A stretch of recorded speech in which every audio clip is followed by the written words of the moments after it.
Yang saya lihat rata-rata emang, eee, orang tua atau mungkin keluarganya yang punya pondok pesantren itu biasanya lebih memilih anaknya untuk merantau belajar. Mungkin saya juga seperti itu Iya ya. iya iya, betul betul Karena betul. di Hidayatullah Pusat juga sendiri itu, kelas seperti Ustadz Baharun, itu kan dia hidayatullah, tapi, eee, Kenapa masuk sama-sama iya, 77? dia ke 77 belajar menghafal di sana. Pertanyaannya, kenapa masuk Darul Hufat? Padahal ada kan pondok sendiri, punya pondok sendiri, Hidayatullah. Kenapa? Mungkin pada saat itu kan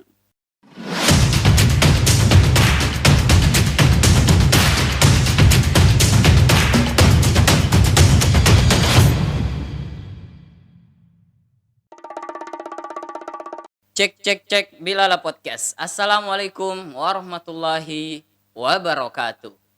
Waalaikumsalam warahmatullahi wabarakatuh. Kembali lagi bersama kami di Bilala Podcast. Buat teman-teman yang selalu menonton channel ini, semoga selalu diberikan kesehatan dan dimudahkan segala urusannya oleh Allah Subhanahu wa taala. Amin. Amin. Kali ini sudah hadir bersama kita seorang anak muda. Iya. Sebenarnya bukan anak muda, sudah berkeluarga. Jadi Amin. sudah bukan anak muda lagi karena sudah punya berapa anak? Jiwanya masih muda. Eh, 2 anak ya? Satu. Bukan, masih satu. Oh, satu satu. Doakan aja biar terus bertambah. Iya. Dan juga dia seorang kepala sekolah di salah satu sekolah Islam. Nanti kami kasih tahu daerahnya di mana itu. Yang bernama Ar-Rasyid. Betul nggak Ustaz ya? Ya, Pondok Pesantren Tahfidz Ar-Rasyid.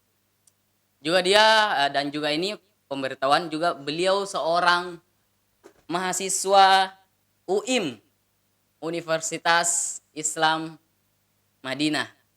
Bukan Universitas Islam Malang. Madinah. Di Madinah loh ini kuliah. Masya Allah. Online. Dan tentunya beliau merupakan salah satu alumni dari Pondok Pesantren Darul Hufat 77 Kajuara Bone, Sulawesi Selatan, Indonesia. Ustadz Zahid As-Siddiq.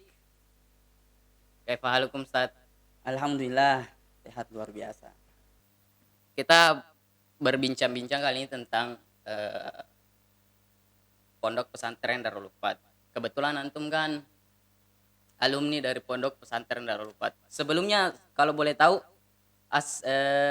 sebelum di Darul Hufat di mana dulu? Asalnya di mana? Sekolah di mana? Iya, saya sendiri asalnya dari Makassar. SD itu, di Hidayatullah Makassar, juga orang tua, tinggal di sana. Jadi dari kecil juga kami di Hidayatullah. Berarti Kemudian, ya, lanjut. selesai SD, Hmm? saya belajar ke Darul Hufat Kabupaten Bone, itu tahun 2007. 2007 sampai tahun 2015. Berarti dari masuk SD, masuk Hidayatullah pesantren, emang tinggal di situ ya? Iya, emang saya lahir di Hidayatullah Makassar, karena Nah, orang tua saya juga, semuanya emang dari ya notabene dari Hidayatullah. Hidayatullah Mhm, Makassar. iya. Nah, pertanyaannya, kenapa masuk Darul Hufat? Padahal ada kan pondok sendiri, punya pondok sendiri, Hidayatullah. Kenapa? Mungkin pada saat itu kan, Darul Hufat juga dikenal dengan, eee, tahfidz-nya yang sangat baik, Siapa yang ya. kenalkan Darul Hufat?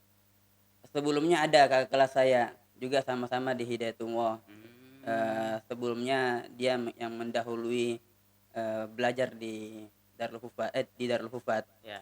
Dan juga sebenarnya, eee, yang saya lihat rata-rata emang, eee, orang tua atau mungkin keluarganya yang punya pondok pesantren itu biasanya lebih memilih anaknya untuk merantau belajar. Mungkin saya juga seperti itu Iya ya. iya iya, betul betul Karena betul. di Hidayatullah Pusat juga sendiri itu, kelas seperti Ustadz Baharun, itu kan dia hidayatullah, tapi, Kenapa masuk sama-sama iya 77? dia ke 77 belajar menghafal di sana. Mungkin waktu kecil mungkin ente belum mengerti kenapa dimasukkan di Darul Ufaat padahal pondok sendiri. Itu ketika mungkin sudah atau Iya. merasakan merasakan Kalau begitu? saya sendiri ke Darussulat itu sebenarnya bukan kemauan sendiri, itu Nah, kemauan orang tua. betul. Kalau saya sendiri sebenarnya mah udah lebih betah di Makassar Iya iya iya ketika iya. SD dengan teman-teman SD yang kemarin selesai angkatan SD itu mereka sama-sama ingin masuk kembali ke Hidayatullah Makassar lanjut dan saya juga seperti itu. Tapi, mau nggak mau orang tua juga, kita harus turutin kemauannya. Jadi dengan terpaksa mengikuti arusnya, ya belajar di Darul Hufat. Berarti terpaksa ini? Bisa dibilang awalnya terpaksa. Hah? Iya, Terpaksa? bisa dibilang terpaksa awalnya, Ya ya heeh. ya. Pas, dikasih tahu sama orang tua, "Kamu belajar di 77," begitu. Apa reaksi pertama ente? Bilang, "Wah nggak mau." Oh ya, saya sendiri sebelum ke Darul Hufat, itu survei pertama itu di Darul Abdor, yang di Palata itu. Oh, iya Nah, iya. sebelum saya mendaftarkan diri di Darul Hufat, orang tua itu, saya berdua sama teman saya, itu surveinya ke Darul Abdor dulu. Tapi kesan pertama saya ketika ke sana itu saya melihat, lapangan bolanya kecil. Lapangan bolanya kecil. Setelah itu lanjut ke Darul Hufat, saya lihat, Mhm. lapangannya besar ini. Iya. Apalagi kan saya pas SD itu hobinya main bola. Ya. Jadi, bisa dibilang salah satu daya tarik pertama itu ketika saya ke Darul Hufat mungkin ada Bola? lapangan bolanya kelihatan lebih besar. Hobi Mhm. main bola? Iya, termasuk juga mungkin ada teman-teman saya yang udah, kenal sebelumnya, udah di Darul Hufat. 77 lah kita sebut 77 ya. Iya, 77. Masuk pondok, bagaimana rasanya? Rasa pengen kembali atau, "Ah, enak di Rasanya sini ini." rasanya sama seperti orang-orang sebagian besar di luar sana kan ketika awal pondok pasti akan merasakan kesedihan, kemudian butuh adaptasi tempat sama keadaan. Nah, pastilah apalagi baru pertama kali jauh dari orang tua, ya sedih, kemudian ingin pulang, Mhm. itu, selama berapa bulan ke depan itu kita rasakan terus ketika santri baru itu kan. Ya ya ya ya. Tapi dengan berjalannya waktu 3 bulan, 4 bulan, udah mulai adaptasi, teman udah banyak bergaul juga, banyak Betah. alhamdulillah sedikit-sedikit makin ke sini kita betah. Iya, Kira-kira apa yang membuat betah ente di pondok? Salah satu deh, nah, 2 lah, 3 lah. salah satunya yang membuat saya betah itu mungkin mempunyai teman, mempunyai teman Banyaknya yang banyak, teman. iya, Kalau di itulah sedikit teman. banyaklah, Terus? banyak. Cuma kan temannya akan berganti di mana kita, Ya ya ya, betul betul berlanjut betul kan. betul. Nah, insya Allah juga lebih baik pastinya kan, Ya ya. bisa jadi seperti itu. Nah, Masa gara-gara banyak teman, orang kayak kalau misalnya orang luar, orang yang heeh. tidak masuk pesantren, pasti juga banyak teman. Nggak sebanding sih kalau iya kan, Sat?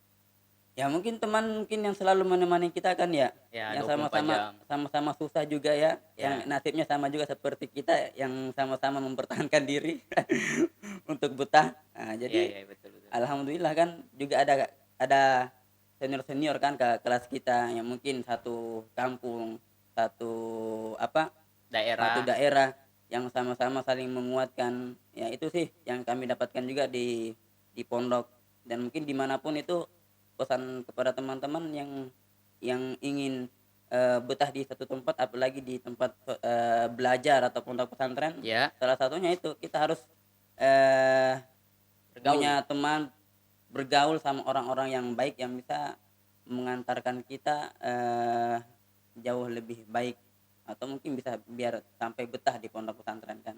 Nah, Berapa tahun, di selama ini? Kalau terhitung di pondok berapa tahun? 8 tahun, 8 tahun. 2007, 2013 wisuda, pengabdian 2 tahun, 2015 selesai. Alhamdulillah ya, Oh, luar biasa nih.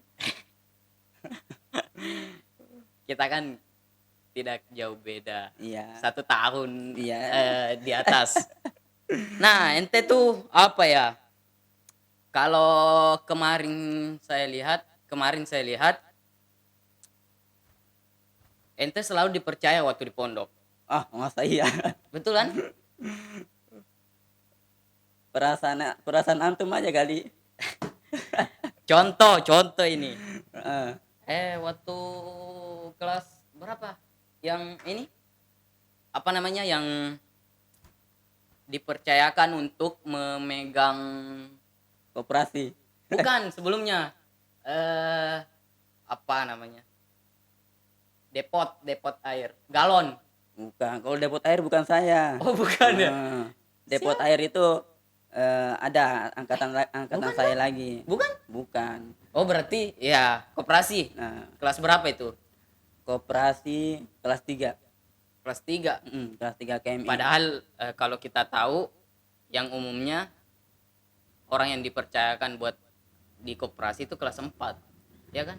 Iya, jadi saya hampir 2 tahun, di koperasi itu, Berarti sebagai apa, bantu-bantu ustad-ustad yang ada di koperasi, penjualan apa, pembantu. bantu. Berarti ente apa namanya? Orang paling pertama yang ditunjuk sebagai pembantu koperasi waktu kelas 3 di pondok. Ya Bener? kurang tahu juga kalau saya pertama dari kelas 3 ya. Oh iya ya. Heeh. Kenapa tuh Cuma bisa? sebenarnya kalau orang yang lebih dipercaya di angkatan saya itu masih banyak yang lebih baik ya, masih banyak, termasuk, prestasinya. Hmm. Iya teman-teman, angkatan saya, eee, itu Contohnya itu ya. ya mungkin, Ahina Mustafina kayaknya lebih dipercaya daripada saya. Ya, Cuma pada saat itu mungkin juga karena, ustad kebetulan pada saat itu, yang bagian koperasi, kenal sama saya, jauh lebih kenal dan dekat sama saya. Jadi, dia merekrut saya sebagai pembantu di koperasi. Ya alhamdulillah bisa aja dipercaya sampai saya 2 tahun di koperasi kelas 4 terakhir itu, eee, membantu di bagian koperasi. ya. Kelas 4 itu ya, kelas 3 kelas 4. Iya, Naik 1 tahun kemudian kelas 5. heeh. Bagian apa dalam organisasi?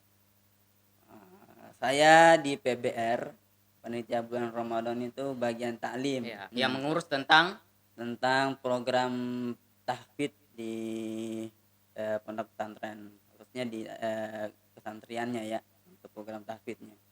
cuma itu, Sat? Juga, apa, bertanggung jawab tentang, apa, berjalannya, proses ibadah di masjid sama, eee, apa, tepat waktunya santri untuk berkegiatan di masjid, kemudian Tentang masjid kebersihan ya, dan yang lain-lain itu, semuanya, bertanggung jawab atas bagian tahfidz sendiri. seorang santri juga dia Setoran yang ini ya, santri. handle. Jadi kalau ada santri yang tidak menyetorkan hafalan, nah bagian taklim tuh Jatuhnya yang nanti jatuhnya ngikop. diurus sama ente. Ah, iya, khususnya kelas 1 sampai kelas, 4 kalau PBR ya. Ya, ya, ya, ya. Kalau kakak kelas sendiri kita pastinya diurus sama bagian tahfidz yang dipegang sama, asatidz. Mhm. Itu kelas 4.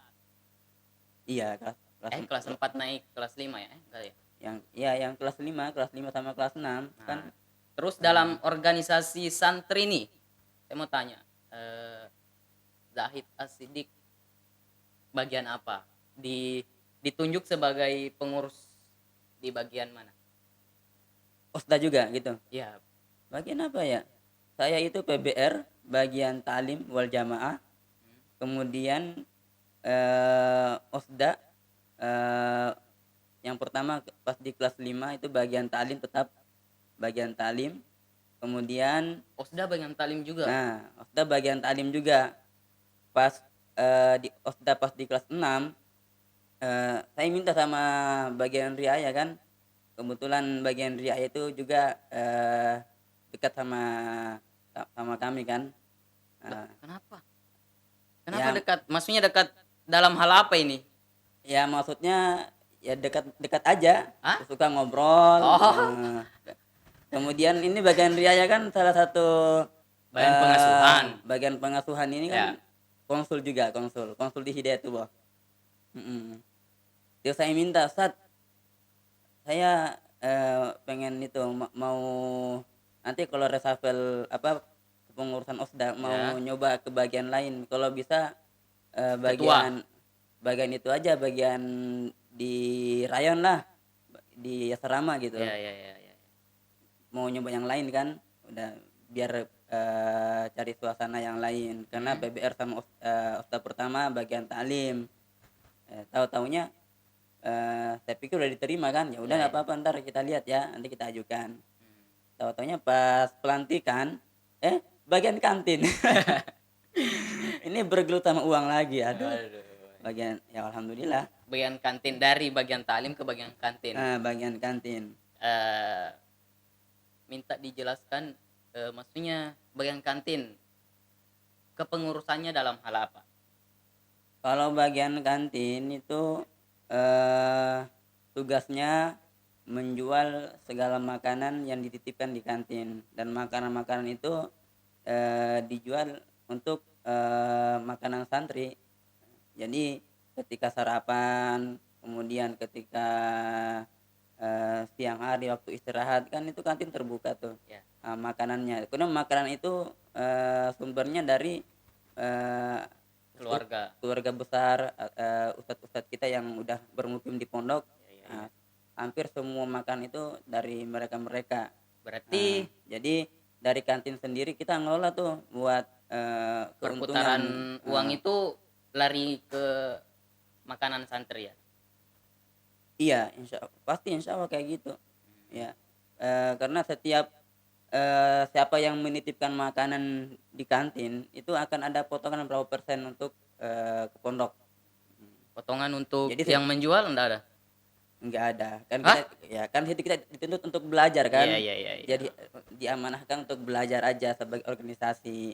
Jadi, ya syukur-syukur kalau ada, tempe yang tersisa kan, dihilaskan sama ustadznya, ya itu udah bersyukur itu. Comot. Iya, biasa ada, jadi setiap setiap makanan itu biasa adalah 3 biji mungkin untuk, bagian kantin sendiri. Oh, Ya, insya Allah ada. memang diperuntukkan untuk bagian kantin? Iya, bagian kantin. Mhm. Enak ya? Ya enak lah, cuma pusingnya kalau misalnya uangnya kurang, Oh, kenapa tuh? itu mau nggak mau kita yang ganti. Berarti ente sering mengganti uang yang hilang atau bagaimana? Terkadang terkadang Terkadang. terkadang, setelah kita hitung, biasanya kita hitung itu setelah adzan asar, udah kita mulai penghitungan tuh, kemudian sekaligus dipotong berapa persen buat pondok. Mmm, Biasa jumlahnya, kurang? kurang dari seharusnya jumlah makanan kan. Ya, ya, ya, ya. Nah, itu mau nggak mau kita menyetorkan uang ke pemilik makanan ini harus sesuai dengan jumlahnya. Kalau Mmm, kurang ya kita, malu juga kan, kita mau nanya kemana lagi, ya udah harus bertanggung jawab. Biasa terkadang kita mengganti, kita tambahkan biar bagaimana bisa cukup. Jadi begitulah, ya, ada enak, ada susahnya ya? iya. Enaknya ya kalau ada rezeki dari situ kita bisa nikmatin. Kemudian enaknya juga bagian kantin nggak pernah Jajan? nggak pernah mandi di sumur. Kenapa? Lumayan kan ya, Lah, lumayan, justru kalau mandi di sumur enak. enggak lah kalau di sumur ngantri. Oh, iya, Kalau iya. bagian kantin ada dispensasi buat mereka bisa mandi, Di kamar mandi? di kamar mandi yang ada di bangunan itu. Iya, Alhamdulillah. karena kita semua tahu dilarang ya mandi Iya, di. kalau santri kan nggak boleh, makanya jadi bagian kantin biar bisa Iya, iya, iya, benar, benar. mandi tapi gitu, bagian kantin harus sudah standby sebelum, santri udah semuanya siap. Iya, iya. Mengabdi berapa tahun? Alhamdulillah mengabdi 2 tahun. 2 tahun. 2 tahun. Bagian kantin juga itu, Bagian tahfidz, bagian tahfidz lagi. bagian tahfidz lagi, Hmm, alhamdulillah. iya Iya. iya. Sama hanya mengurus di waktu bagian taklim ya, kalau nggak Iya, salah. bagian taklim. Ya, Cuma kalau bagian tahfidz, itu posisinya kita sudah jadi ustadz pengabdian. pembina Mhm. Ya, dari semua santri dari kelas 1 sampai, dari kelas 6 sampai kelas 6. ya betul betul. Termasuk mungkin ustadz-ustadz juga. Jadi ustadz-ustadz nggak boleh macam-macam sama bagian tahfidz. Kenapa Enggak, tuh? ya Macam-macamnya berbentuk apa? berbentuk halakoh. Contohnya Ah, mapangolo ya, iya iya iya. mapangolo subuh. Nah, terkadang tuh Hmm. eh Ada subuh kan teman-teman, berat ya bangun ya. iya iya, Apalagi ustadz-ustadz kan. Ya itu salah satu waktu yang wajib ustadz harus datang untuk mapangolo menerima setoran anak-anak. ya. Kalau bagian tahfidz tugasnya berarti mendata, mengabsen ustadz yang hadir. Yang tidak hadir nanti akan dievaluasi di kamisan. Nah, kalau yang goib berarti nanti akan dapat teguran sama direktur atau pimpinan. Kalau Ber- bagian tahfidz kan bebas ya. Berarti ente Ah, tidak ada jadwal, maksudnya di luar jadwal dari seorang mukri atau tempat menyetor hafalan santri. kalau bagian tahfidz juga eh megang holakoh juga, mapangolo Oh, juga. Tergantung kalau misalnya santri holakohnya udah nggak ada lagi, ya mau nggak mau bagian tahfidz juga harus turun untuk menutupi kekurangan holakoh. iya, iya. Hmm, Itu semua tanggung jawab bagian tafsir. iya, tanggung jawab untuk mendata, merekap setiap pekan yang akan dilaporkan ke pimpinan, pencapaian hafalan santri, kemudian mengurus setiap tahunnya ada khotimin dan khotimat, itu bagian tahfidz juga yang mengurus sampai mereka menyelesaikan hafalannya 30 juz. Berarti bisa kita simpulkan bahwa ente tuh berpengaruh dalam hafalan santri. Maksudnya yang mencetak santri 10 juz hafalannya 30 juz ente ya. Ya enggak juga. Masya Allah sekali kalau begitu itu. Enggak juga, itu kan ya namanya kita masih diberikan kepercayaan, satu amanah kan ya. Pimpinan juga kan saya kurang tahu apakah pimpinan menyimpan bagian taf itu dengan orang-orang yang hafalannya lebih bagus atau enggak, itu kan kita nggak tahu Lah, ya. yang maksudnya hafalan, banyaknya hafalan sama kualitas hafalan santri itu bergantung pada ente sebenarnya. Kalau boleh disimpulkan, berarti kalau ada santri yang hafal 30 juz lah, Nah, kalau secara umum sebenarnya iya, ya tapi selebihnya tergantung sama semua asatidz sebenarnya ya, semua yang semua asatis asatidz. sama. Karena setiap setiap asatidz kan punya amanah untuk memegang halakoh masing-masing ya. Jadi di situ tempat bagaimana ustadznya mengevaluasi setiap anak-anak yang dia pegang. Kalau bagian Hmm, tahfidz hanya menerima data dari setiap halakoh kan. ya ya Yang ya, itu nanti akan kita rekap dan disampaikan ke pimpinan. ya betul. Hmm. Sidik, Antum bagian eh, apa? jangan ditanya hostnya lah. Oh iya gitu. Hostnya tuh di luar pertanyaan. Kita bercerita lagi tentang antum setelah keluar dari pondok pesantren. Nah, Sehabis keluar kemana? Kemana ya?